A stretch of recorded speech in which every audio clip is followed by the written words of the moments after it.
वानखेडेवर काल जे घडलं तो फक्त एक पराभव नव्हता, तर ती मुंबई इंडियन्सच्या इतिहासातली सर्वात खालची पातळी होती। मुंबई इंडियन्सचा आजवरचा सर्वात मोठा पराभव आणि चेन्नई सुपर किंग्सचा आजवरचा सर्वात मोठा विजय।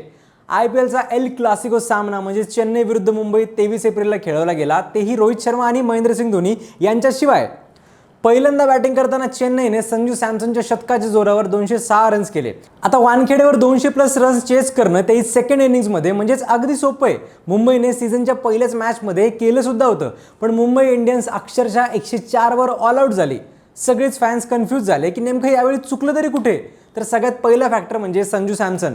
संजूला कसं रोखावं याचा प्लॅन एकाही बॉलरकडे नव्हता। जसप्रीत बुमराह सुरुवातीला विकेट घेऊ शकला नाही आणि मग हार्दिक पांड्याने स्वतःकडे बॉलिंग घेतली, पण ती चाल उलटी पडली।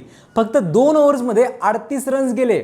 संजूने याचाच फायदा घेत शतक ठोकलं आणि गेम पूर्णपणे चेन्नईच्या बाजूने झुकवला। मिचेल सँटनर सारखे स्पिनर सुद्धा महाग ठरले, म्हणजेच मुंबईकडे कोणताच बॅकअप प्लॅन नव्हता। दुसरा मोठा मुद्दा म्हणजे हार्दिकची कॅप्टन्सी। आधीच्या मॅचेसमध्ये ज्या गोष्टी फसल्या त्याच पुन्हा रिपीट केल्या गेल्या। स्वतःला जास्त ओव्हर्स देणं, मेन बॉलर्सला योग्य वेळी न वापरणं आणि बॅटिंगमध्ये फक्त 1 run. Hardik Pandya batting, bowling आणि कॅप्टन्सी अशा कोणत्याच डिपार्टमेंटमध्ये स्वतःचं योगदान देतच नाहीये।